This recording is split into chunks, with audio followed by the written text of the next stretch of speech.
Selamat datang dan kembali lagi di channel Bicara Saja.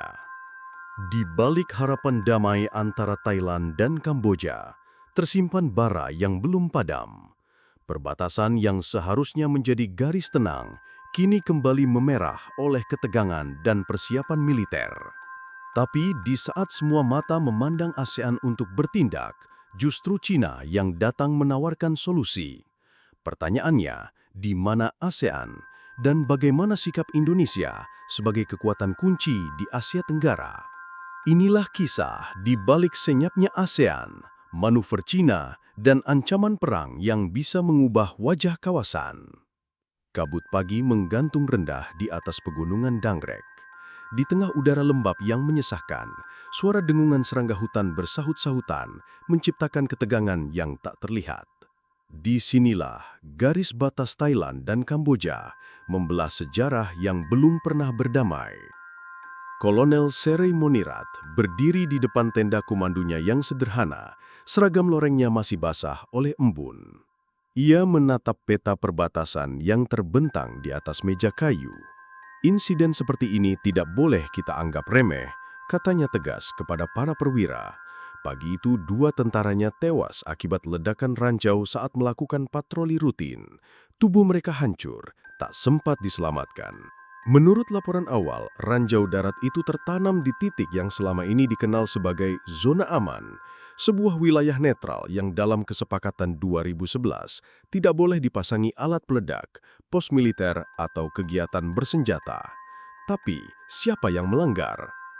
Di sisi lain, Letnan Phongchai Sainsuk, perwira pengintai dari Batalion Thailand ke-21, menerima instruksi dari atasan langsungnya, tidak boleh mundur 1 inci pun. Itu wilayah kita, mereka yang melanggar, tegasnya. Phongchai tahu betul bahaya permainan diplomasi di wilayah abu-abu ini, tapi perintah adalah perintah. Preah Vihear bukan sekedar kuil batu berusia 1000 tahun. Bagi Kamboja, ia adalah simbol warisan leluhur. Bagi Thailand, ia bagian dari tanah air yang direnggut.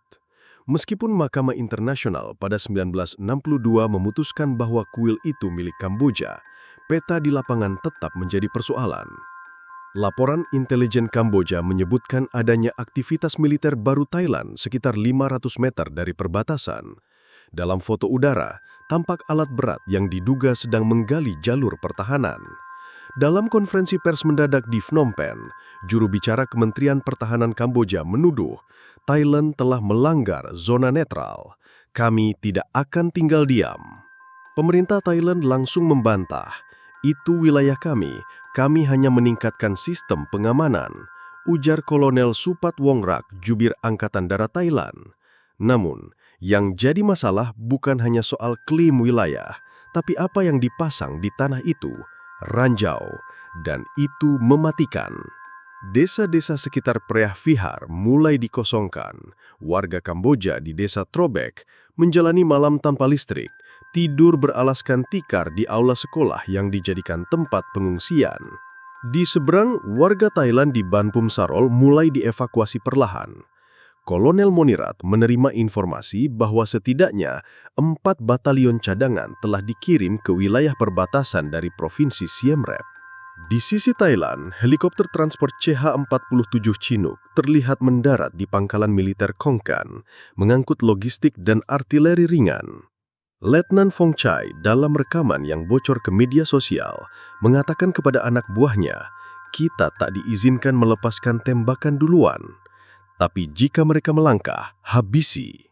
Dunia mulai cemas, media internasional mulai mengangkat tajuk, Asia Tenggara diambang krisis baru. Publik mulai bertanya, mengapa tidak ada pernyataan tegas dari ASEAN? Mengapa Sekretariat ASEAN di Jakarta hanya mengeluarkan siaran pers singkat? Di mana Dewan Keamanan ASEAN? Atau bahkan pertemuan darurat antar Menlo? Sementara itu, media sosial di kedua negara mulai memanas. Tagar seperti Defend Preah Vihear dan Protect Our Border menjadi trending di Kamboja dan Thailand. Masyarakat sipil pun terpolarisasi. Muncul kelompok relawan sipil bersenjata di Provinsi Surin, menyatakan siap membantu tentara jika diperlukan. Namun yang membuat insiden ini berbeda dari bentrokan sebelumnya adalah jenis ranjau yang meledak. Tim forensik militer Kamboja menemukan serpihan logam dengan sistem pengaktifan tekanan terbaru yang tak cocok dengan ranjau peninggalan lama. Lebih mengherankan lagi, beberapa komponen disebutkan berasal dari produsen teknologi persenjataan di luar ASEAN. Apakah ini berarti pihak ketiga terlibat? Apakah ada pihak luar yang ingin konflik ini meledak? 3 hari setelah insiden ranjau, delegasi tingkat tinggi Cina tiba di Phnom Penh. Delegasi yang dipimpin Duta Besar Liu Zinbing bertemu langsung dengan Perdana Menteri Kamboja Hun Dara. Sementara di Bangkok, perwakilan Cina menggelar pertemuan tertutup dengan Menteri Pertahanan Thailand. Cina menawarkan mediasi, disertai janji investasi tambahan dalam proyek infrastruktur di kedua negara. Tawaran yang sulit ditolak, terutama bagi Kamboja yang selama ini bergantung pada modal asing Beijing. Di tengah semua ini, Kolonel Monirat hanya bisa menatap anak buahnya yang gugur. Ia tahu ini bukan sekedar kesalahan teknis atau kecelakaan militer. Ini adalah permainan kekuasaan besar di balik kabut diplomasi.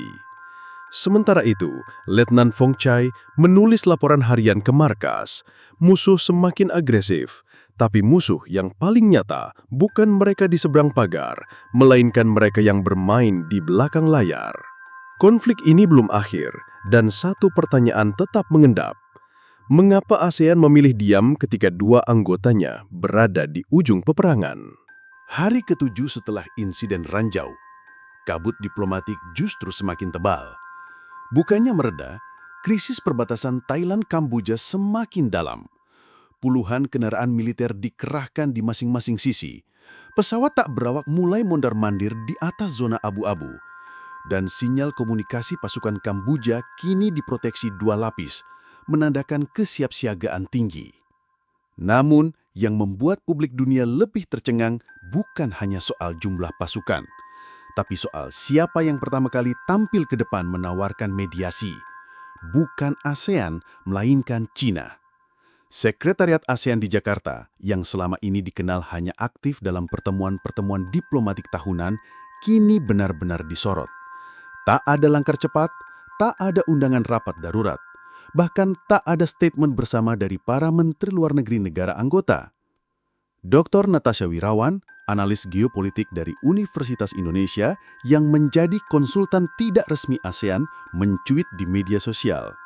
Jika ASEAN tak mampu menjadi penengah konflik internalnya sendiri, bagaimana ia bisa bermimpi jadi aktor global? Para pengamat bertanya-tanya, apa yang membuat ASEAN begitu pasif? Apakah ada tekanan politik dari dalam? Ataukah masing-masing negara anggota sedang sibuk dengan agenda domestiknya? Padahal, dalam Treaty of Amity and Cooperation, ASEAN menjanjikan mekanisme penyelesaian damai antar negara anggota. Tapi sampai hari ini, tidak ada apa-apa. Duta Besar Liu Zinbing melangkah keluar dari ruang pertemuan di Istana Perdamaian Phnom Penh dengan wajah tenang. Kami menawarkan jalur dialog yang sehat demi menjaga stabilitas Asia Tenggara, ujarnya di hadapan media. Di balik pernyataan itu, banyak yang mencium manuver geopolitik yang jauh lebih besar.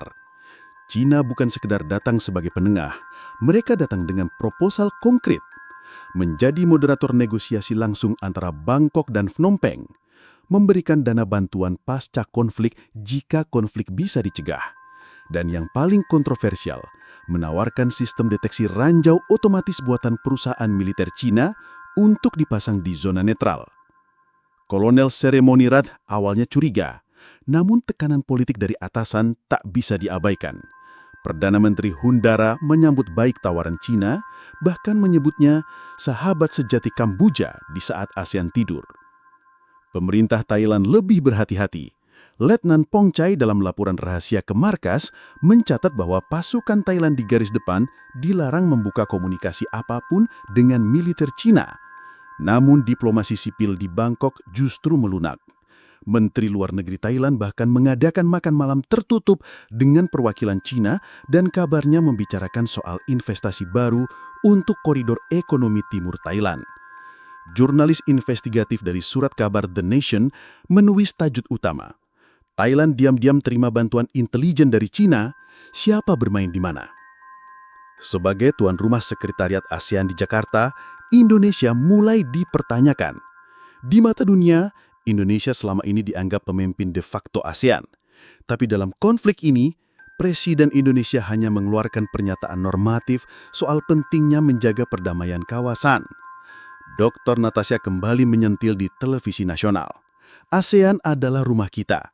Tapi saat rumah terbakar, kita malah menunggu tetangga untuk menyiram air. Bahkan pertemuan antar duta besar ASEAN di Jakarta hanya menghasilkan draft pernyataan yang kemudian dibatalkan karena tidak ada konsensus soal frasa agresi lintas batas. Dalam waktu kurang dari 2 minggu, China telah menetapkan tim mediasi independen, menggelar 2 putaran pembicaraan tidak resmi di Kunming, menawarkan pelatihan kontra ranjau untuk tentara kedua negara, dan mendorong kesepakatan non-agresi bilateral tanpa melibatkan ASEAN sama sekali. Ini kemenangan diam-diam Cina, ungkap diplomat senior Filipina dalam wawancara tertutup. Beberapa analis militer di Kamboja mulai mencurigai, apakah mungkin ranjau yang meledak di awal konflik adalah bagian dari skenario yang lebih besar? Kolonel Monirat menerima laporan bahwa sebagian besar teknologi pemicu ranjau mirip dengan sistem milik 2 vendor senjata asal luar negeri. Dalam daftar ekspor terakhir Cina ke Asia Tenggara, ada nama yang cocok. Jika benar, itu ulah pihak luar, maka ini bukan sekedar konflik batas. Ini perang proksi, gumam Monirat dalam ruang briefing tertutup. Letnan Pong Chai, yang kini memimpin 120 personil di sektor timur, menuliskan di buku catatannya malam itu, "Hari ini kami terima paket logistik baru. Tapi lebih dari itu, kami juga menerima kenyataan bahwa kami bukan lagi bagian dari ASEAN yang kuat. Kami berdiri sendiri." Di saat Asia Tenggara semakin mendidih, masyarakat bertanya, jika hari ini Cina berhasil mengendalikan konflik Thailand-Kamboja, maka besok siapa lagi? Apakah ASEAN masih punya harapan? Atau ini awal dari era baru, di mana kekuatan eksternal kembali menjadi penentu takdir Asia Tenggara? Angin sore berhembus kencang di atas lereng Karang Dangrek. Di ujung tebing, berdiri megah dan sunyi, kuil Preah Vihear, warisan Khmer abad ke-11 yang kini menjadi simbol sengketa berdarah antara 2 negara bertetangga. Dari jauh, dinding batunya masih kukuh, meski penuh lubang bekas peluru dan luka lama yang tak kunjung sembuh. Kolonel Sere Monirath berdiri diam di depan gerbang kuil itu. Tangannya menyentuh pahatan batu kuno. Disinilah sejarah ditulis ulang. Tapi sayangnya, dengan darah, bukan pena, gumamnya lirih. Sengketa Preah Vihear bukan perkara baru. Pada tahun 1907, kekuasaan kolonial Prancis yang menguasai Kamboja membuat peta batas yang menunjukkan Preah Vihear berada di dalam wilayah Kamboja. Namun Thailand, yang saat itu dikenal sebagai Siam, tidak pernah sepenuhnya menyetujui peta itu. Perdebatan itu akhirnya dibawa ke Mahkamah Internasional pada 1959 dan pada 15 Juni 1962 pengadilan memutuskan bahwa Preah Vihear adalah milik Kamboja. Thailand menolak keras, namun terpaksa menarik pasukannya. Tapi keputusan itu tak menyelesaikan segalanya. Keputusan Mahkamah Internasional menyatakan bahwa kuil itu milik Kamboja, tapi tidak pernah secara tegas menentukan batas wilayah sekitar kuil, termasuk jalan akses dari wilayah Thailand dan perbukitan sekitarnya. Inilah celah yang membuat konflik terus membara selama lebih dari 60 tahun. Apalagi ketika pada tahun 2008, UNESCO menetapkan Preah Vihear sebagai situs warisan dunia atas permintaan Kamboja. Thailand langsung memprotes. Letnan Pong Chai, yang saat itu masih taruna, menyaksikan bagaimana batalion ke-12 dikirim ke perbatasan. "Kami tak diajari untuk menembak, tapi untuk berjaga dengan jari di pelatuk," kenangnya. Pada Februari 2011, pecah baku tembak sengit antara tentara kedua negara di sekitar Preah Vihear. Lebih dari 10 orang tewas, ratusan warga sipil mengungsi, dan sebagian kuil rusak akibat peluru artileri. Dunia internasional geger. ASEAN berusaha masuk, tapi gagal mencegah eskalasi. Dalam laporan rahasia disebutkan bahwa kedua negara sempat menempatkan sistem roket jarak pendek di titik-titik strategis. Tapi sebelum meledak lebih luas, mediasi dari PBB dan tekanan diplomatik berhasil menenangkan situasi. Namun bagi mereka yang bertugas saat itu, termasuk Kolonel Sere, luka itu tidak pernah benar-benar sembuh.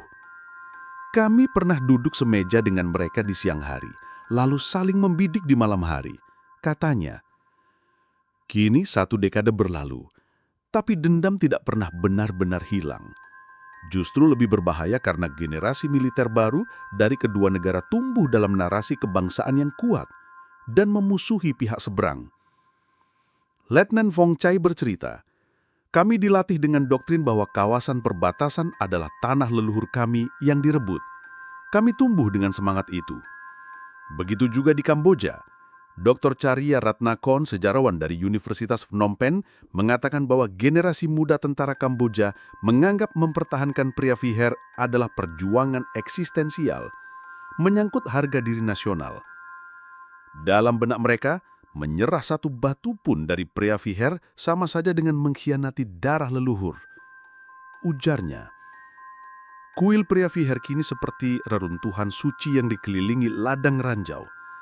Tiap sisi dijaga prajurit bersenjata, dengan sniper tersembunyi di balik batu-batu purba. Kamera termal, drone patroli, dan sinyal komunikasi militer aktif 24 jam. Disinilah ironi muncul. Tempat yang seharusnya jadi situs budaya dan warisan dunia malah jadi medan perang potensial. Turis dilarang masuk, peneliti internasional ditolak, dan warga lokal hidup dalam ketakutan terus-menerus. ASEAN sudah beberapa kali berjanji mengadakan Joint Border Committee untuk menyelesaikan peta wilayah sekitar kuil. Tapi sampai hari ini tidak ada konsensus. Masing-masing pihak membawa peta yang berbeda, narasi yang berbeda, dan ego yang tidak bisa dijembatani. Jenderal Surasak Lersuan, pensiunan tentara Thailand yang kini menjadi pengamat militer, menyampaikan dalam wawancara, "Saya tidak yakin ini akan selesai secara diplomatik. Terlalu banyak harga diri, terlalu sedikit keberanian untuk mundur." Dalam kekosongan regional, China kembali ambil peran. Mereka mengusulkan tim kartografer internasional untuk mengukur ulang wilayah Preah Vihear dengan teknologi satelit resolusi tinggi dari perusahaan China. Tawaran itu membuat Kamboja antusias, tapi Thailand menolak. Letnan Fong Chai menyindir tajam, "Hari ini mereka datang dengan peta, besok mereka datang dengan pangkalan militer." Kolonel Sere Monirat kini harus memimpin pasukan di lokasi yang sama tempat dia dulu bertugas sebagai letnan muda tahun 2011. Dia tahu setiap keputusan kini bisa memicu sejarah berdarah lagi. Tapi lebih dari itu, dia sadar satu hal. Preah Vihear bukan sekedar batu tua. Ia adalah luka uban yang terus dibiarkan berdarah oleh mereka yang pura-pura peduli. ASEAN masih diam, China terus mendekat, dan dunia menonton. Kuil kuno itu mungkin tidak roboh oleh waktu, tapi bisa saja runtuh oleh perang yang tak pernah selesai. Sore itu, langit Jakarta tampak mendung. Di dalam gedung megah Sekretariat ASEAN di Jalan Sisingamangaraja, ruang rapat lantai 4 nyaris kosong. Padahal semestinya, rapat darurat antar negara anggota bisa digelar kapan saja. Tapi sejak konflik perbatasan Thailand-Kamboja meletus kembali, bangunan ini seperti mati suri. Dr. Natasha Wirawan, peneliti senior hubungan internasional dari LIPI, berdiri di depan jendela, menyaksikan bagaimana pusat organisasi regional terbesar di Asia Tenggara kini seperti museum yang terperangkap ketidakberdayaan. Indonesia seharusnya memimpin, gumamnya lirih. Tapi sekarang, kita bahkan tidak bisa menyatukan satu forum diskusi antar tetangga. Indonesia selama ini dikenal sebagai natural leader di ASEAN, negara terbesar dengan populasi terbanyak, dan sejarah panjang dalam diplomasi perdamaian. Dari peran sebagai juru damai di konflik Kamboja tahun 1980-an, hingga negosiasi damai di Myanmar pasca kudeta 2021, nama Indonesia selalu disebut sebagai negara penyeimbang. Namun kali ini berbeda. Presiden Tarmizi Mahendra yang baru menjabat 8 bulan, lebih fokus pada program pembangunan dalam negeri dan stabilitas ekonomi pasca pandemi. Dalam beberapa kesempatan, ia menyampaikan bahwa konflik perbatasan adalah urusan bilateral, dan Indonesia hanya akan ikut jika diminta secara resmi. Sementara Menteri Luar Negeri Tarmizi Hakim dalam konferensi persnya hanya berkata, Indonesia prihatin dengan ketegangan di perbatasan Thailand dan Kamboja. Kami mendorong penyelesaian damai melalui mekanisme ASEAN yang telah disepakati bersama. Pernyataan normatif itu sontak dikritik sebagai diplomasi datar. Tak ada inisiatif, tak ada langkah konkret. Dr. Natasha menyampaikan pendapatnya secara blak-blakan di siaran televisi. ASEAN saat ini lumpuh, dan Indonesia membiarkan dirinya tertidur bersama organisasi ini. Sementara itu, China bergerak cepat, membentuk narasi, menawarkan solusi, bahkan mendikte jalur mediasi. Sementara itu, Duta Besar Liu Zhengbing dari China semakin aktif. Di Phnom Penh, ia tampil sebagai wajah penyelamat. Di Bangkok, ia dianggap mitra pragmatis. Kolonel Sere Monirat menyampaikan pada anak buahnya, kita boleh tidak percaya pada China, tapi hari ini, siapa lagi yang hadir di sini selain mereka? Letnan Fong Chai pun mengaku frustrasi.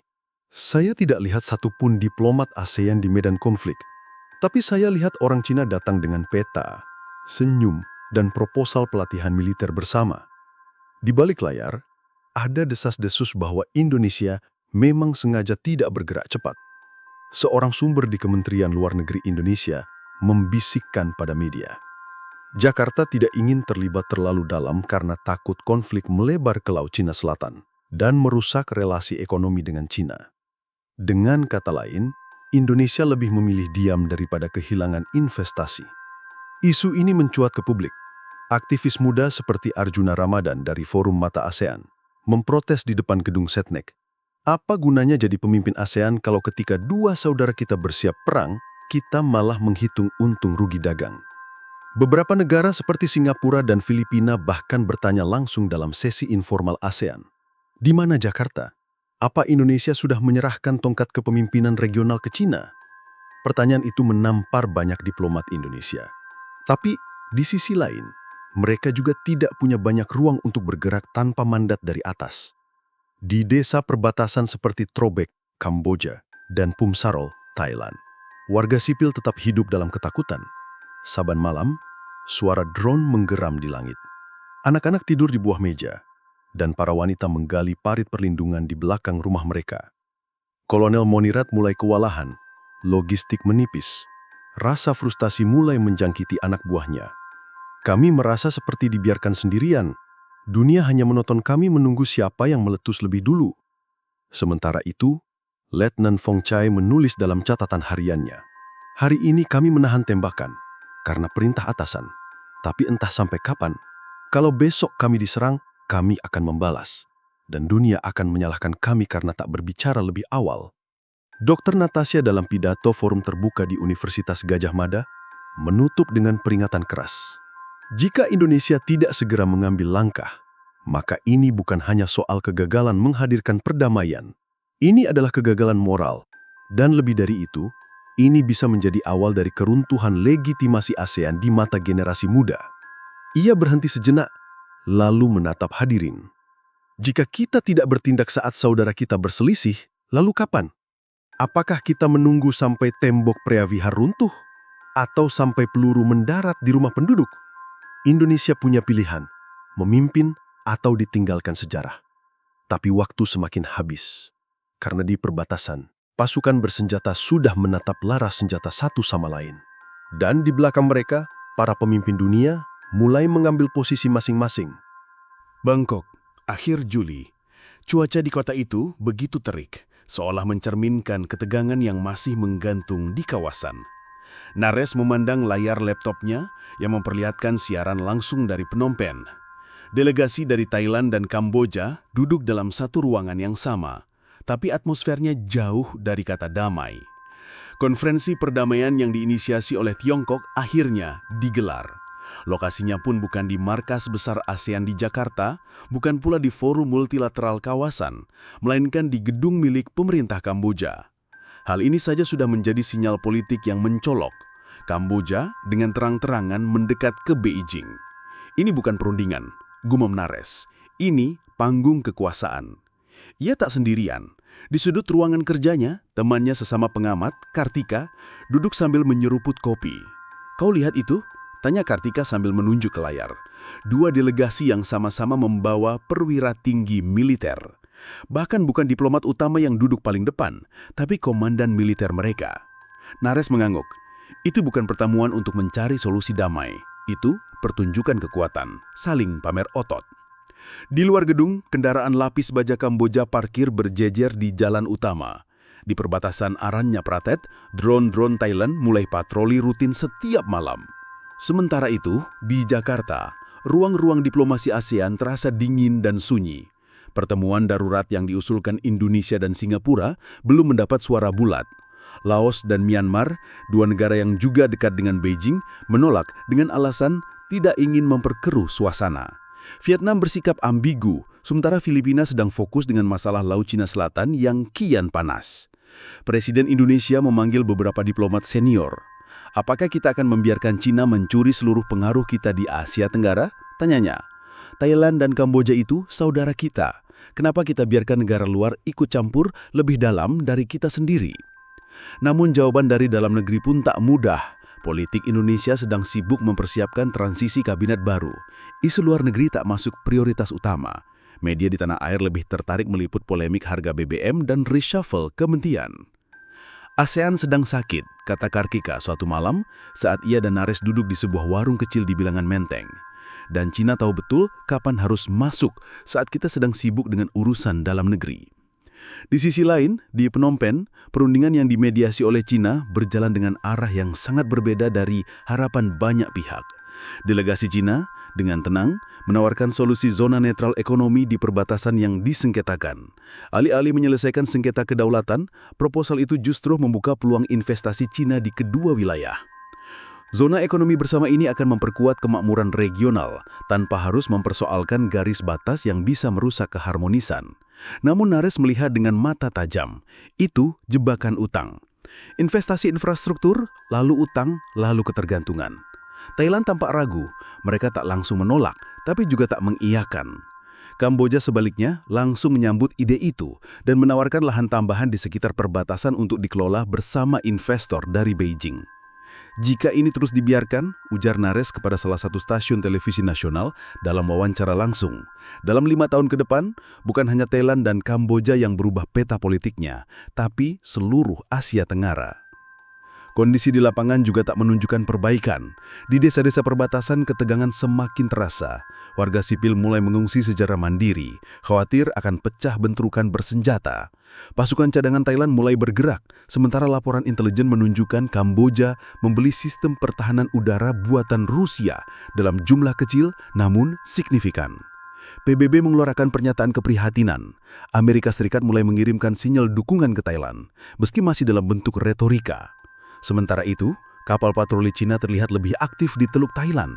Dunia mulai menoleh ke Asia Tenggara, bukan karena prestasi, tapi karena potensi konflik besar.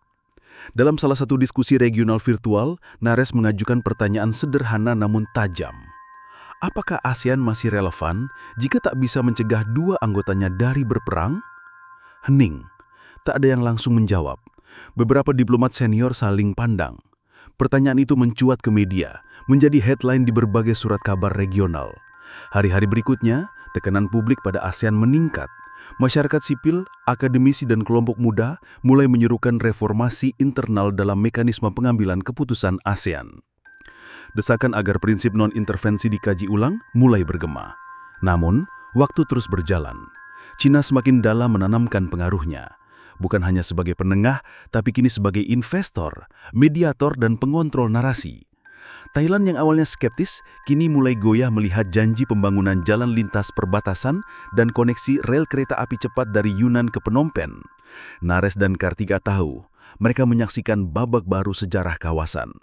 Tapi bukan sejarah kebangkitan ASEAN. Ini adalah sejarah tentang bagaimana kekosongan kepemimpinan diisi oleh kekuatan luar. Dan jika tak ada perubahan besar dalam waktu dekat, maka tak mustahil konflik ini akan jadi titik balik akhir dari dominasi ASEAN di Asia Tenggara. Suasana sore itu di Markas Pusat Kajian Strategis Asia Tenggara di Jakarta tak seperti biasa. Di ruang rapat lantai 5 yang menghadap ke Monumen Nasional, duduk tokoh-tokoh penting yang sejak awal membayangi cerita ini. Dr. Elang Mahesa, peneliti hubungan internasional senior. Kapten Retno Ayu, perwira intelijen TNI yang pernah ditugaskan di pos perbatasan Aranya Pratet Poipet. Dan Saiful Hakim, jurnalis investigasi yang pertama kali membocorkan dokumen perjanjian rahasia militer antara Thailand dan pihak ketiga. Mereka bertiga, bersama perwakilan think tank ASEAN dan pengamat militer dari Filipina serta Vietnam, membedah satu pertanyaan besar. Apakah Asia Tenggara masih bisa menghindari konflik terbuka? Dalam pembukaan forum itu, Elang menyampaikan sesuatu yang menggelitik. ASEAN selalu bangga dengan prinsip non-intervensi. Tapi, kalau dua saudara bertetangga saling mengarahkan moncong senjata, apa masih pantas kita diam saja? Pernyataannya disambut gumam para peserta. Di layar proyektor, terpampang peta terkini area perbatasan yang disengketakan. Wilayah sekitar Candi Priyavihar, yang secara historis menjadi bara api sengketa sejak 1962. Laporan intelijen menyebut adanya mobilisasi tambahan tank ringan dari Kamboja ke utara. Sementara Thailand memperkuat garis artileri di barat. Insiden ledakan Ranjau yang sebelumnya dianggap insiden kecil, ternyata hanya pembuka dari skenario yang jauh lebih besar. Di meja bundar itu, Saiful menunjukkan bukti bahwa pasukan dari kedua negara telah disuplai logistik untuk bertahan setidaknya 90 hari ke depan.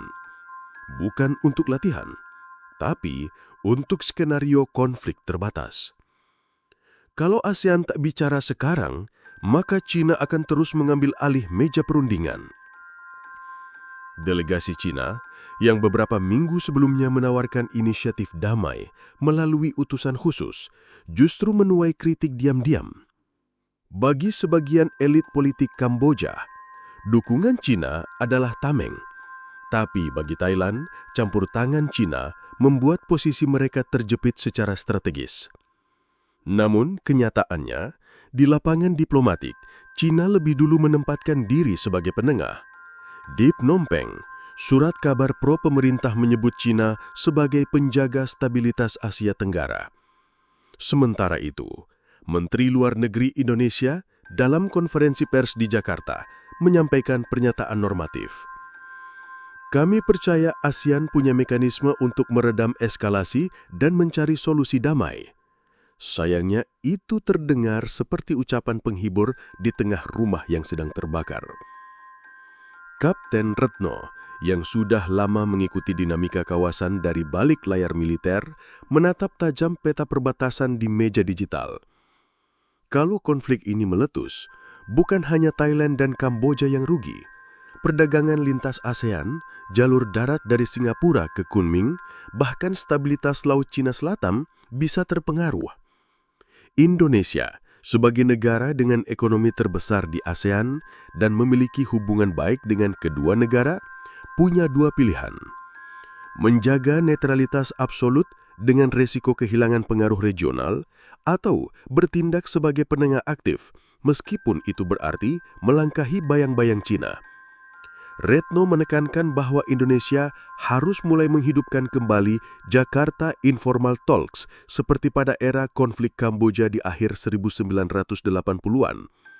Bukan sekedar pertemuan diplomatik biasa, tapi langkah konkret untuk menarik ASEAN keluar dari kebungkamannya. Forum itu mengungkap fakta menyedihkan.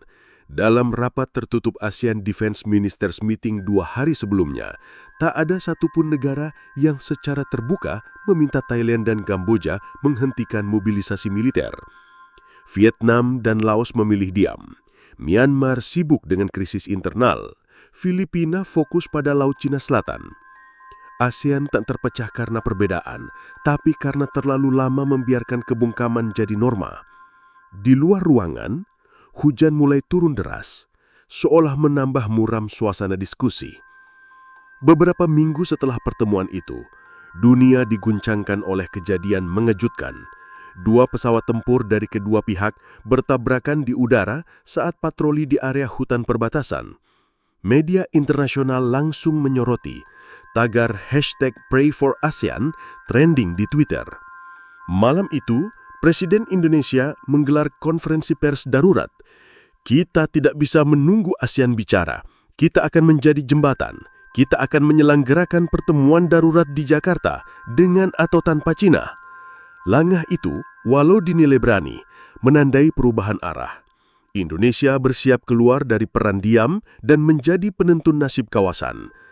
Dalam narasi panjang ketegangan ini, kita belajar satu hal. Stabilitas kawasan tak dibangun oleh aturan, tapi oleh keberanian untuk bicara dan bertindak. Cina mungkin punya kekuatan, tapi ASEAN seharusnya punya prinsip. Dan Indonesia sebagai jangkar kawasan tak bisa selamanya hanya berdiplomasi dari belakang layar. Kini pertanyaan itu kembali muncul di akhir cerita. Kalau ASEAN bukan penjaga perdamaian Asia Tenggara, lalu siapa lagi? Dan jika jawaban itu masih menggantung, maka mungkin konflik bukan takdir, tapi hasil dari diam yang terlalu lama.